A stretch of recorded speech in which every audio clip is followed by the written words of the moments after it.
What's up, YouTube? My name is Vinny Fraser, also known as Vincentius Music, here with my beautiful fiance Becca, and we are Real Reactions. Blah.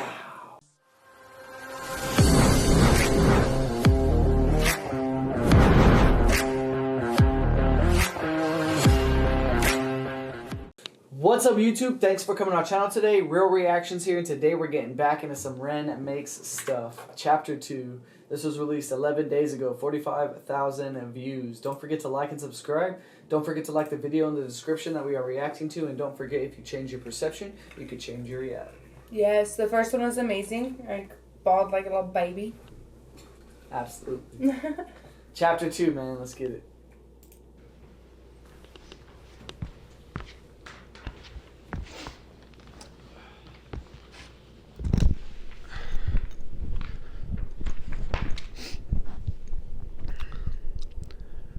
A year of living in a nightmarish purgatory does strange things to your psyche. I was still trying to push through university, but I found myself missing many lectures to stay in bed. I started noticing more unusual symptoms creeping in, a strange buzzing sensation in the soles of my feet. My vision started looking like fuzzy television static, something that I later learned was called visual snow, something with no known origin. My calf muscles started constantly twitching and spasming. At any moment they wouldn't go longer than 20 seconds without twitching, and that can drive you a bit nuts. All these symptoms I still live with to this day. You just become very used to tolerating constant discomfort. It becomes kind of the norm, and kind of becomes like an annoying, unsettling radio static in the background of existence. I stopped taking my antidepressants after having cycled many different kinds. None of them helped. All of them gave me some new kind of symptom or side effect, like insomnia, dry mouth, heart palpitations. Through everything that I'm going through, like, I don't take any medication because of the symptoms that come from all the medications. You know, it's like I kind of get his like staticky thing. I feel like mine's like not as. I feel like I complain all day long. I'm tired. I'm sore. My legs hurt. You know, my body hurts. But I get what he's like. Just the beautiful description of how he explains his. Yeah. His pain. Yeah, really the way he amazing. words it, man, it's really good. Yeah. Static in the background of existence. I stopped taking my antidepressants after having cycled many different kinds. None of them helped. All of them gave me some new kind of symptom or side effect, like insomnia, dry mouth, heart palpitations, no libido, etc. I spent a lot of my time alone, but in the moments of respite I'd hang out with friends. We formed a band called Trick the Fox the year before I'd gotten sick. It was the one ray of sunshine I had at the time. I quickly became friends with a bass player called Charlie, and we developed some kind of musical telepathy where we both knew what the other was going to play before it even happened. He was the first musician I've ever felt this kind of chemistry with. I became a kind of third wheel in his Momoko's relationship. With time, Momoko became like a sister to me. To this day, it's one of my favourite people on this spinning rock. Performing with Trick the Fox was one of the rare times that I felt free. There was something about the duty of having to entertain others that let me escape the physical limitations of my own sick body, even if just for a moment. I usually pay for it the next day with what can only be described as an energy hangover where I'd be stuck in bed all day, but for me that was worth it. Those days I was still fairly functional. It was around this time I started losing faith in the medical industry. The more appointments I'd go to, adamant that something was wrong, the more of a hypochondriac they treat me as. Medical gaslighting is a real thing with chronic illness. They chalk me down as someone who was always requesting blood tests, and my mental health diagnosis probably didn't help that. Strangely, they never tested me for any kind of pathogens. I decided to embark on a precarious journey into the Russian roulette chamber of Dr. Google. I would type in the most predominant symptom of the day, and Dr. Google would tell me that I have a rare disease and I'm probably going to die. With time, I sharpened my search engine axe and refined what I was looking for. Nice. I dived headfirst into the abyss of online support groups, hoping to find solace or answers amongst fellow sufferers. We were like crabs in a barrel. Very rarely someone would find their silver bullet and announce what it was that cured them. Hundreds of people would follow their protocol, some with mild success, but most of us will still remain trapped. I joined as many online support groups as I could. It was a bit like the beginning of Fight Club, except instead of faking conditions to feel accepted, I was desperately hoping I had those conditions so I could cure myself and get the fuck out. I convinced myself I had conditions like candida, magnesium deficiency, parasites, adrenal fatigue, heavy metal poisoning, etc. At the time, I felt like I was single-handedly keeping Jeff Bezos in business. While most students were spending their student loan on drinks, I'd spend mine on the supplement or protocol of the week. I'd follow whatever herbal or supplement protocol was suggested, sometimes noticing mild improvement and sometimes getting a lot worse, most of the time feeling nothing. A story would pop up on one of these groups like, after I did a 30-day parasite cleanse of wormwood, cloves and garlic, all my symptoms disappeared. I'd read a story like this, get full of hope and put myself through a grueling 30 days, which would often result in a worsening of symptoms. My body felt even sicker and weaker, but I'd stick it out because I was told that this was a good sign. The parasites are dying. I peered into the toilet bowl and valiantly waved goodbye as I flushed their imaginary corpses into a watery abyss. At the end of the 30 days, I'd be left with a lighter wallet and all my symptoms still remaining.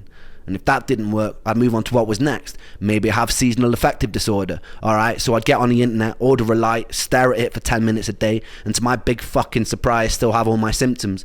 The only thing that light illuminated for me was that I was desperate enough to buy a glorified table lamp. I kid you not when I say that over the years I probably have taken nearly every dietary health supplement known to man. One of the most grueling self-treatment courses came when I did a round-the-clock heavy metal chelation. I would take a supplement called ALA and DMSA, which supposedly shuttled mercury molecules out of your body through a process called chelation. I'm sorry, did you see him put him in his mouth? Hold on, watch. Stare at it for 10 minutes a day, and to my big fucking surprise, still have all my symptoms. The only thing that light illuminated for me was that I was desperate enough to buy a glorified table lamp. I kid you not when I say that over the years I probably have taken nearly every dietary health supplement known to man. One of the most grueling self-treatment courses came when I did a round-the-clock heavy metal chelation. I would take a supplement called ALA and DMSA, which supposedly shuttled mercury molecules out of your body through a process called chelation. I would have to take the pill once every 3 hours around the clock, which meant setting multiple alarm clocks to wake up and take them. The supplements came with their own side effects. I remember one time standing in a supermarket and feeling like the sounds and lights were so bright that I couldn't even bear to be in there. I stuck with this protocol for a whole year with no luck. I was still coming to terms with the death of one of my best friends during this time too. I was too sick to hold down any kind of stable job, so I was mostly living off my student loan. Welsh students study in England also weirdly get given a small sum of money just for being Welsh, or almost like a "we're really sorry that you're Welsh" sort of condolence prize. I've always prided myself on my financial independence, so whenever I could, I'd get out on the streets of Bath and I'd busk. I remember the very first time I did. I had my guitar in hand, I perched myself on a bench, took a deep breath, and then bared my soul to the jury of the street, and it was exhilarating. People sometimes ask me what music means to me, and it means life. This was usually the one time I felt like I didn't want to die. This was the one time I could feel a resemblance of something that resembled spirit, that resembled my soul, that resembled me. I even found myself cracking jokes with onlookers, which for someone dripping with social anxiety at the time was huge for me. It was March, roughly 3 months after Joe had died, and I was sitting on a bench in Bath with my guitar singing into a busy street. And this is when I would meet the first angel of this story. I'd see 2 more angels years later, one in the guise of a homeless man, one a doctor cheating death in the Beverly Hills clinic, but that bit will come a little bit later. Man. The angel was walking on the opposite side of the street with a mother. They both stopped to watch me for a moment. I saw her mum whisper something to her. The angel turned bright red and she giggled and they shyly approached. We got talking and the angel asked where I was from. I told her that I grew up in Wales in a small village that was once described in a local newspaper as being worse than an Iraqi war scene. I told them they would have never heard of it. They looked surprised and they said they had family there. I asked which part and it turned out to be the village that I grew up in. Since you can basically count a population of 2 intergenerationally bred mutated hands, I asked who they were, and it turned out that angel happened to be Joe's cousin. This encounter was always a foundational moment of serendipity in my life. In the years that followed, I took serendipitous occasions to mean I was in line with my purpose. Sometimes I felt like I'm following a script. It's just that I don't know the words or actions until they actually happen. But in moments of serendipity, I feel like they are playing out exactly as they were meant to. It was quite a bizarre moment for me, that hundreds of miles away by chance this angel would be related to my lost friend. Upon learning who I was, they invited me back to theirs for a cup of tea, and I accepted and I fell in love. It was really good tea. That week, the angel took me to a favourite botanical garden, and she pointed out a favourite flower.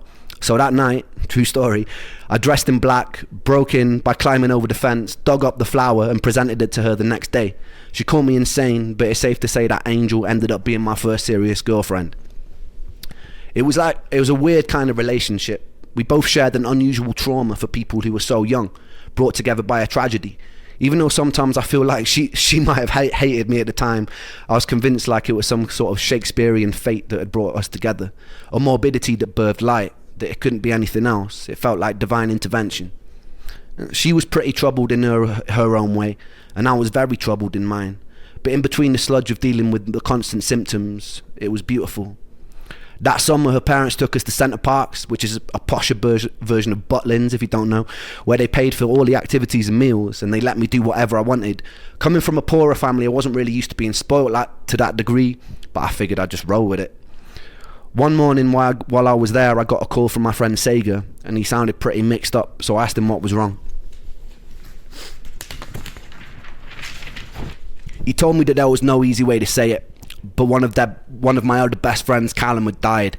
He'd gone cliff jumping in the same cliffs we used to jump off as kids. The sea was particularly choppy that day, and he caught a cross current and he started to drown. Another guy that he was with had jumped in an attempt to save him, and they both drowned. Wow. The first day I met Callum, I was 11. He was in a year above me in high school and used to walk around with these massive baggy bright orange jeans. He hung around with all the goth kids and I thought they looked super cool. So the next day I painted my nails black and fashioned a necklace out of a severed extension cable from an old VCR machine. I infiltrated the group and I gained their trust. Not long after, me and Callum were friends, wandering around beautiful Welsh countryside looking for the most scenic places to smoke weed. I love the way that he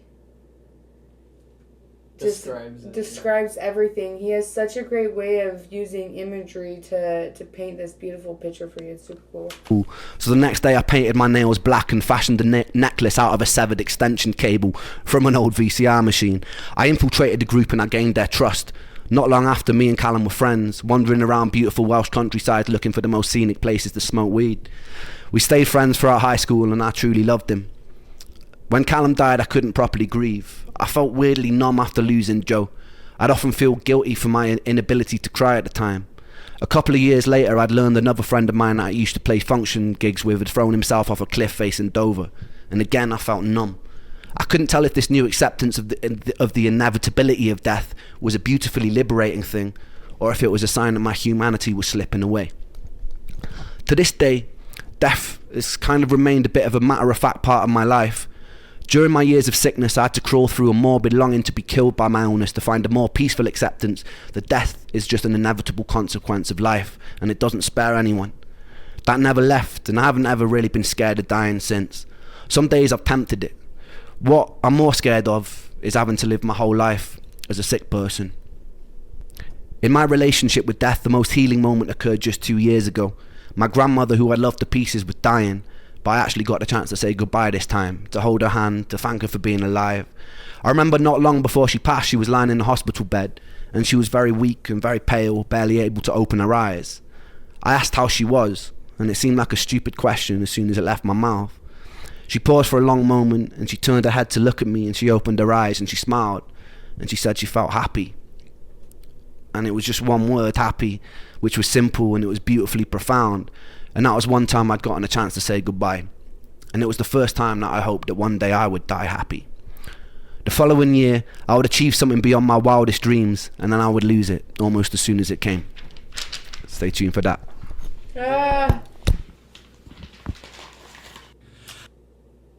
I don't wanna hear no words today. Because Hold on, look at him right here. Year, I would achieve something beyond my wildest dreams, and then I would lose it almost as soon as it came. Stay tuned for that. I don't wanna hear no words today, because they pull me under. In the castle of my room I'll hide away from the outside thunder. Gonna lock my troubles outside of this door, 'cause today it's just me in these four walls. I said I wanna run away, fly to another place, fly to another place, say oh. Said I wanna run away, fly to another place, fly to another place. The light that I hold, it turns to grey, and that makes me wonder, will I always feel this way? So far under, but I put my soul on show for every want to see. Cause even though it's bruised, I know it holds such beauty. I said I wanna run away, fly to another place, fly to another place, say oh. I said I wanna run away, fly to another place, fly to another place. Nobody here but me today, but that makes me stronger. Cause I wash away the pain under sheets of feather. Gonna lock my troubles outside of this door. Cause today it's just me and these four walls. I said I wanna run away, fly to another place, fly to another place, say oh. I said I wanna run away, fly to another place, fly to another place, say oh. I said I wanna run away, fly to another place, fly to another place, say oh. I said I wanna run away, fly to another place, fly to another place. I crave relief in solitude.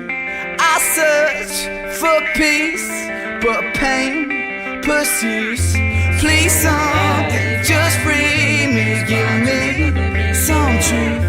My head is a prison, I need to move.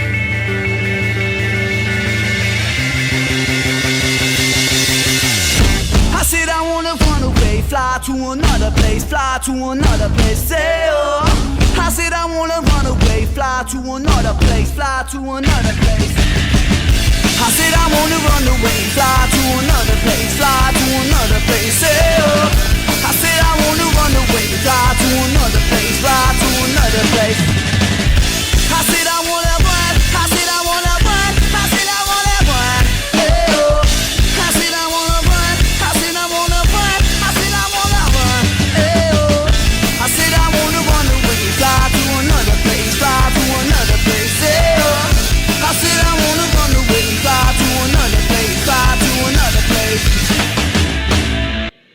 Tight, man. I never heard that song either, so that was cool. Me either. It's definitely an older song, obviously, right? Like those the kids that him he's and talking Charlie, about, man. right? Trigger So Fox, yeah. it was definitely a repetitive song, but like just the lyrics and knowing like what type of music it is, it's just fine. Like it was good. I loved it. Yeah, and then according to the story too, you know, it's like, man. Yeah. To put that song with that chapter. Yeah. Perfect. Cool. I hope there's a song at the end of every chapter, man. There is going to be. Come on. It's awesome. We it's know beautiful. it. Hope you guys enjoyed that. Ren, thank you, man. Thank you for opening up, sharing your story with us. Can't wait to get into the next chapter. Don't forget to like and subscribe. Head over to Ren Makes Stuff channel. Show him some love for this, and we'll catch you guys in the next one. Ren, thank you. Real Reactions, we out of here.